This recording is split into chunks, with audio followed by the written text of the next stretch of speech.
Olá, meu nome é Leonardo, eu sou repórter fotográfico, moro em Brasília. Estou aqui a pedido da Lídia Meirelles, que coordena um trabalho pelo qual eu tenho uma admiração muito grande, que é o Museu do Índio, de Uberlândia. Eu me formei na faculdade, né, em Uberlândia, fiz a minha graduação em História na Universidade Federal de Uberlândia. Continuei aí em Uberlândia por alguns anos, dei aula de 12 a 14 anos como professor, contando todo o tempo, toda a experiência. E fui para Campinas em 2002, continuei lá em São Paulo fazendo o curso de fotografia do Senac da Lapa, que é um curso profissionalizante, enquanto logo depois eu pude vim para Brasília e mudei para cá. E comecei a trabalhar aqui ainda como professor durante 2 anos, mas ao lado disso como repórter fotográfico, fazendo todo tipo de cobertura para a qual eu era chamado, em todos os editoriais. Quando a gente está no começo, eu acho que todo trabalho é um aprendizado, todo trabalho é uma novidade. E isso me ajudou, tudo que eu fiz naquele período me ajudou muito. E aí eu comecei a atender uma agência de publicidade aqui em Brasília em 2004. Em 2005 eles me convidaram para cobrir algumas reuniões que aconteceriam em Pirinópolis, para preparar um encontro de medicina tradicional que estava marcado para acontecer em março de 2006, portanto 2005. Eu fiz acho que uns 3 trabalhos através dessa agência para a ONG que organizava esse encontro lá no Xingu. E eles me convidaram para ir para o Xingu com eles e fiquei lá 12 dias na terra indígena do povo Auja. Foi minha primeira vez dentro de terra indígena, né? E ali eu pude conhecer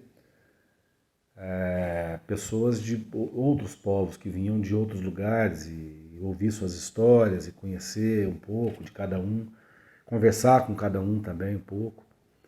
Veio lideranças indígenas dos Estados Unidos, do Suriname, do Canadá, da Colômbia, de alguns estados do Brasil, e estavam ali para aquele encontro de medicina tradicional em que os indígenas iam trocar experiências nessa área. Voltando para Brasília, essa mesma agência me indicou para um trabalho de fotografia de cena de um documentário sobre política pública de combate à fome. Isso já foi para o Mato Grosso do Sul, né? A gente foi junto para o Mato Grosso do Sul fazer a cobertura, ou melhor, fazer a fotografia de cena da filmagem desse documentário entre os indígenas Guarani, Kaiowá e Inhandeva, ali da região. Como eles se autodenominam, né, Avá Guarani, né, os Kaiowá. Então eu fui para lá e ali eu conheci algumas pessoas que tiveram uma importância muito grande para mim. Claro, antes, na aldeia Piulaga também, pude conhecer, se transformou num grande amigo meu, Christopher Ball, antropólogo, linguista. A gente discute muito, porque ele é fotógrafo, a gente discute muito o assunto da fotografia de povos tradicionais. E lá no Mato Grosso do Sul eu conheci o Rubem Tomás de Almeida, que também me acompanhava muito, ele gostou do meu trabalho e me acompanhava muito. Me levou para conhecer algumas famílias, ele trabalhou por 40 anos, falava a língua guarani fluentemente, ele falava o guarani dos velhos, né? Dessa primeira experiência, das primeiras conversas que eu tive com o Rubinho e com outras pessoas que eu conhecia ali na região, Rosângela, a gente foi para elaborar um projeto para fazer um documentário fotográfico sobre o povo Avá Guarani do Mato Grosso do Sul. São 40 mil indígenas com diversos tipos de problemas. Você tem indígenas vivendo em aldeias que eles chamam de reserva, né? Um nome bastante questionável, mas é uma terra indígena que é praticamente um subúrbio de Dourados, né? Uma periferia de Dourados, e que é uma terra indígena onde vivem 15 mil índios, de etnias, de 3 grupos étnicos diferentes, né? De 3 povos diferentes, Terena, Inhandeva e Kaiowá. Embora Kaiowá e Inhandeva falem a mesma língua, mas eles se consideram 2 povos. Ali eu conheci de perto algo que eu já tinha ouvido falar. E e realmente conhecer, você andar, você ir dentro das aldeias e vivenciar a diversidade que existe entre eles, de condições de vida é muito importante, né? Eu acho que para a gente conhecer um pouco o Brasil, conhecer um pouco, saber o que essa estrutura fundiária brasileira promove aqui no Brasil, eu acho que é importante, muito importante. Assim, é óbvio, como repórter fotográfico, eu trouxe de lá um bom material que me serviu muito, que está com certeza no meu portfólio, e mais do que isso, construir relações muito importantes para mim. Tanto com os antropólogos que trabalham na área lá, Fábio Moura, Alexandra e o Rubinho, como também com lideranças indígenas que eu passei a ter contato direto desde então, né? Eles vêm para Brasília, a gente sempre se encontra, alguns até ficam na minha casa. Voltei depois da filmagem desse documentário, eu voltei logo em seguida para ficar mais um mês e pouco. Permaneci ali na área visitando algumas aldeias. Produzi um bom material, mas não é um material definitivo. Continuei voltando para lá algumas vezes. Mas nesse momento eu encontrei, nesse mês que eu passei lá, eu conheci Márcio Meira, um antropólogo que havia acabado de assumir a presidência da FUNAI naquele momento, e a assessora de comunicação dele, a Luciana Vaklavovski, que me convidaram para fazer uma viagem com o Márcio, com o presidente, pelo Pará e pelo Amapá. Eu fui. Era uma expedição que cobriria o Parque Nacional das Montanhas do Tumucumaque, a divisa de estados entre o Pará e o Amapá, e que cobriria a fronteira do Brasil com o Suriname e com a França. E ouvi dos indígenas o relato de problemas vivenciados por eles naquelas áreas. Então, a reportagem fotográfica que eu me propus a fazer, diferente das redações da mídia corporativa, né, ela era uma reportagem mais institucional. Então ela me permitia permanecer mais tempo com os indígenas e ouvi-los por mais tempo. A partir daí, a FUNAI começou, a comunicação da FUNAI começou a me mandar algumas demandas e eu viajar para eles, para algumas áreas, às vezes acompanhado de algum repórter, alguma repórter, e às vezes só sozinho, como foi o caso da viagem que eu fiz para acompanhar os preparativos da festa do BEMP, que é uma festa muito bonita, promovida pelos Caiapó, uma festa masculina, regada a muito berarubu, que é um prato típico dali da região, dos G, né, do povo G, que é uma espécie de um pão muito grande, assim, de farinha de mandioca, feito com um recheio, pode ser de peixe, pode ser de carne de caça, enfim. E esse preparativo ele envolvia uma viagem, um acampamento na margem do Rio Fresco, um afluente do Rio Xingu, para a pesca do trairão, que é o peixe usado no berarubu, no recheio do berarubu, durante essa festa. A festa do BEMP é uma festa de batismo das crianças que tem o nome de BEP, que é um nome composto, BEP Tori, BEP Cororoti, enfim. Bom, segui meus trabalhos com a FUNAI, conheci o pessoal da Carteira Indígena, que era um projeto que tínhamos aqui do Ministério do Meio Ambiente, que recebia recursos de organismos internacionais para incentivar a produção em áreas indígenas. Então, por exemplo, organização dos indígenas para a produção de farinha, o recurso que eles precisavam para escoar a produção deles também para as cidades, por exemplo, indígenas que vivem muito próximo de áreas urbanas, eu acompanhei em Alagoas, Bahia, Pernambuco, tudo isso pela carteira indígena, né? Então, não só os dramas, como também desses povos, como também as festas, né? O cotidiano mais ordinário mesmo, né? Aquela coisa do dia a dia deles, de ir buscar água e tal. Então a minha função era essa, eu ficava lá e acompanhava tudo isso e vim acumulando um material muito interessante. Em 2013, em 2012, aliás, em 2010, eu fui convidado para trabalhar na Câmara, para a Secretaria de Comunicação da Câmara, para cobrir as comissões e o plenário da Câmara dos Deputados. E fui. Lá também eu passei a lidar também eventualmente com a questão indígena, aliás, eventualmente, com muita frequência até, porque a presença indígena lá é muito forte na Câmara, né? Assim, não entre os deputados, mas nós elegemos a primeira deputada indígena agora, recentemente, depois de muitos anos, né? O cacique Juruna, o Wellington Dias, que hoje é governador do Piauí, foi senador, que se diz indígena, que se reivindica indígena. Bom, é um trabalho de outra natureza, mas que é muito interessante também, porque você tem ali a experiência num outro lugar, né, em que os indígenas são convidados muitas das vezes para algumas comissões, 2 ou 3 comissões ali que abordam a questão indígena, que discutem a questão indígena.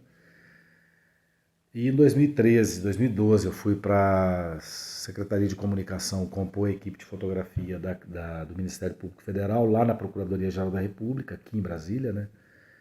E conheci também mais de perto o trabalho da Sexta Câmara de Coordenação e Revisão, na época coordenada pela doutora Débora Duprá, subprocuradora da República. E, e o trabalho, e assim, aí você vai experimentando o outro lado, né? Primeiro eu fui para as áreas indígenas e vivenciei o cotidiano indígena em todas as suas faces, e depois passei a vivenciar isso na Câmara dos Deputados, nas comissões, né, Comissão de Direitos Humanos, Comissão da Amazônia e tal, e depois lá na Procuradoria-Geral da República, tanto na Sexta Câmara de Coordenação e Revisão, quanto na Procuradoria Federal dos Direitos do Cidadão. Em 2015, a Sexta Câmara me encomendou um material para fazer uma exposição para a abertura da Semana do Índio, né, em 2015. Eu cedi esse material, a gente discutiu como é que seria, qual seria a unidade interna desse material. Seriam 32 fotos, garantindo uma certa diversidade, né, de povos indígenas, de troncos linguísticos. A partir de alguns critérios, nós fomos elegendo algumas fotos e colocamos ali 32 imagens para uma exposição individual. Depois veio outra também na escola do Ministério Público da União, na ESMPU, né? Na época coordenada pelo Dr. João Akira. E lidar com esse material, ter que rever esse material ao lado de outras pessoas que não viveram essas experiências comigo também foi muito importante, porque as pessoas elas fazem leituras das imagens que você não tinha percebido antes. Isso me deixou muito feliz, assim. Até um antropólogo, um amigo meu, me disse que o conteúdo que eu tenho comigo tem um certo valor etnográfico, um grande valor etnográfico, e eu tenho um orgulho imenso disso. Eu guardo esse material todo comigo, com muito cuidado, né? É um material todo digital. E lá durante o período de preparação dessa exposição, eu fui convidado para acompanhar a doutora Débora em Roraima, para a gente fazer a entrega de um sangue Yanomami que havia sido retirado dos Yanomami no final dos anos 60 e levado para os Estados Unidos. Então, depois disso, esse sangue foi retirado para pesquisa, né, para fazer uma pesquisa em universidades americanas, em universidades estadunidenses. E só que os Yanomami, eles quando eles enterram seus mortos, eles querem enterrar seus mortos na sua integralidade. Então eles fazem um sepultamento com os pertences daquela pessoa que morreu, as suas armas, os seus utensílios, os seus adornos, né? E obviamente que esse sangue gerou uma discussão entre os Yanomami, né? Porque então os indivíduos que morriam a partir dali não estavam sendo devidamente respeitados no seu sepultamento. Então começou entre os Yanomami, liderados pelo Davi Copenaua, entre outros, mas o mais conhecido, Davi Copenaua, começou uma luta imensa pela repatriação desse sangue. É claro que as condições deles não são, digamos assim, por si só, suficientes para conseguir esse objetivo. E eles conseguiram apoio, aos poucos foram conseguindo apoios, não só de ONG, né, mas eu não vou citar todo o apoio que eles tiveram, porque nem eu saberia fazer isso, mas eles tiveram o apoio do Ministério Público Federal a partir do início dos anos 2000. A doutora Débora, o Ministério Público Federal entrou nessa luta com eles, né? E em 2015 chegou a primeira remessa desse sangue devolvido. Então o sangue foi repatriado. Aí entrou também advogados indígenas dos Estados Unidos para tentar fazer com que as universidades devolvessem esse sangue.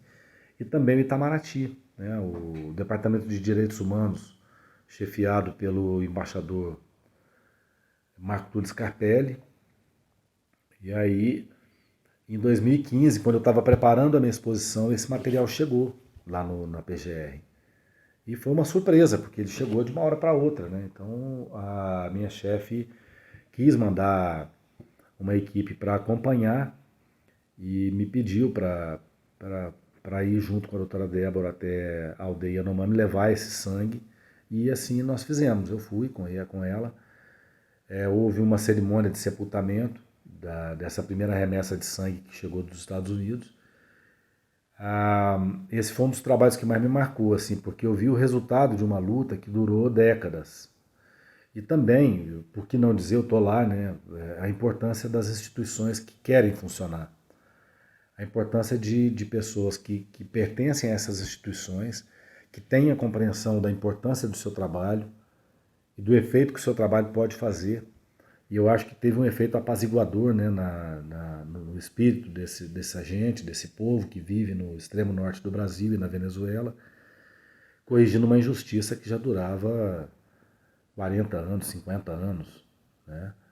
Uma equipe nessa época, no final dos anos 60, do antropólogo Napoleon Chagnon e mais profissionais da biomedicina vieram para o Brasil para fazer, e para a Venezuela para fazer essa coleta de sangue e levar para lá. Só que não explicaram para os indígenas que esse sangue não seria devolvido, e ele não foi devolvido, né, na época. Né? Então isso causou um transtorno enorme para eles e, obviamente, despertou esse pessoal para que começou a se empenhar nessa luta e recebeu esse auxílio importante, né, tanto do Ministério Público Federal, como dos advogados indígenas norte-americanos, como também do Itamaraty. E eu pude estar presente, foi uma honra para mim muito grande, uma oportunidade muito grande. Eu trouxe imagens muito boas de lá, foram muito publicadas, não como deveriam, né, porque na verdade a imprensa não deu a atenção necessária para esse caso. A Rede Globo de televisão ficou de enviar uma equipe para fazer a cobertura e colocar no primeiro Fantástico, no primeiro domingo depois da cerimônia de sepultamento, e de última hora, no último dia, resolveram não enviar, não sei porquê, não enviaram a equipe. E esse caso, ele ficou esquecido. Eu acho que é importante a gente falar disso, até um antropólogo, esse antropólogo que eu conheci no Xingu, Christopher, ele chegou no Brasil em 2015, logo depois que eu voltei de Roraima, e eu mostrei, ele veio na minha casa aqui, eu mostrei para ele esse material, ele ficou espantadíssimo, ele não sabia que esse sangue tinha sido devolvido. E ele é um antropólogo atuante lá, professor numa universidade no estado de Indiana, na Universidade de Notre Dame. Ficou bastante impressionado com as imagens, com o fato do sangue ter sido devolvido, me falou um pouco do caso a partir do que ele já sabia também. E, curiosamente, o Davi Copenaua já havia me falado desse caso quando eu encontrei com ele em 2007, numa cobertura que eu fiz em São Gabriel da Cachoeira, acompanhando o presidente Márcio Meira, então presidente da FUNAI. Bom, eu estou falando aqui de maneira, às vezes até parece meio caótica, assim, dos lugares que eu frequentei, dos povos que eu vi e tudo. Esse trabalho me marcou muito, não por ser o mais recente, mas pela importância dele. Eu penso que o brasileiro, a população brasileira, as escolas brasileiras têm que trabalhar melhor com a questão da diversidade que a gente tem no Brasil, a diversidade cultural que a gente tem aqui. No máximo a gente aprende por via de uma abordagem do exótico, né? E é bom a gente tirar um pouco o exótico da cabeça e tentar pensar que são pessoas comuns, que vivem uma vida comum, que trabalham para alimentar a sua família, que cada um do seu modo, e cada um com a sua forma de organização social, com seus ritos, com seu dia a dia, com seus problemas, com as suas alegrias e tudo. Então é isso que eu procuro trazer na minha fotografia. Eu não gosto muito da fotografia primitivista, que mostra o indígena como, entre muitas aspas, né, o indígena puro, né, o indígena idealizado, né, que a gente via nos romances do século XIX. E não, o indígena que usa relógio, que está de roupa, que frequenta uma cidade, mas que também tem sua própria cosmologia, que tem também sua própria identidade como indígena, reconhece isso, luta pelo direito de ter isso, resiste contra toda forma de homogeneização cultural veiculada, seja pelas escolas, que eles são muitas das vezes obrigados a frequentar, eles lutam pelas suas próprias escolas, por uma educação escolar indígena apropriada para os. Porque foi uma coisa que eu também acompanhei lá, porque eu já cobri também um encontro de educação escolar indígena e essa temática da formação do indígena na língua escrita, na formação básica dele para que ele possa ir para uma universidade, ela tem que ser diferenciada, ela tem que respeitar o modo de vida dessas pessoas, né? Então, bom, eu pude ver de tudo, ver de tudo. Vi indígenas vivendo distante de todos esses problemas que a gente tem, mas que tem outros problemas, por exemplo, não tem um atendimento de saúde.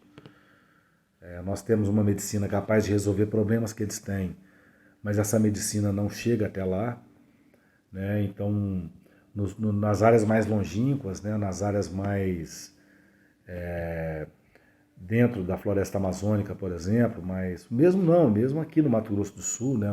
Nas áreas de fronteira ali com o Paraguai, uma região mais distante dos centros urbanos. Então a gente frequentar essas áreas e ver a diversidade de problemas, a diversidade cultural e também entender um pouco a diversidade de problemas que eles vivem, contribuiu muito para a minha formação. Quer dizer, eu fui professor durante 14 anos e se eu tivesse a oportunidade de levar a minha experiência para os professores hoje, eu tenho certeza que eu contribuiria muito para que eles pudessem trabalhar com a questão de uma outra forma. Não só eu, né, poderia contribuir, outros fotógrafos que também trabalham nessa área, antropólogos e tudo, mas assim, eu acredito que um dos lugares que a gente tem que privilegiar a colocação dessas experiências como essa minha é nas escolas públicas, né, municipal, estadual, nas escolas federais também, de ensino médio, e mesmo nas escolas de ensino superior. Então, assim, as nossas escolas tratam isso de maneira muito precária. Não só essa temática, né, como a temática, por exemplo, da população afro-brasileira. Né? A questão da África, por exemplo, ela entra pouco nos nossos currículos. Né? A história da África não entra praticamente nada. Né? A história das populações indígenas, nós temos historiadores que trabalham com isso, né? Com a história da população indígena brasileira. Então é isso, eu acho que assim, a minha formação inicial na história, a minha experiência em sala de aula, com história e com sociologia, as leituras que eu tive que fazer para isso, e as experiências como repórter fotográfico em áreas indígenas, e também aqui em Brasília, cobrindo as manifestações dos índios no Abril Indígena, que é uma semana, né, você encontra todos os povos aqui dentro da cidade, né, num só lugar. E tudo isso serviu para reforçar a visão que eu tenho de que o Brasil precisa pensar muito melhor a sua estrutura fundiária. Pelo menos esse é o meu pensamento, né? Precisa pensar melhor a sua estrutura fundiária e precisa tratar melhor dessa diversidade populacional que a gente tem, dessa diversidade cultural que a gente tem, e entender que os caiçaras precisam ser protegidos do mercado imobiliário, assim como os indígenas do Mato Grosso do Sul. E a cultura, como ela é um processo dinâmico, eu acho que nós não podemos atropelar as outras culturas impondo a nossa própria, ou achando que a nossa cultura é a referência, é a régua mais adequada para medir como as pessoas devem se comportar ou como elas se comportam.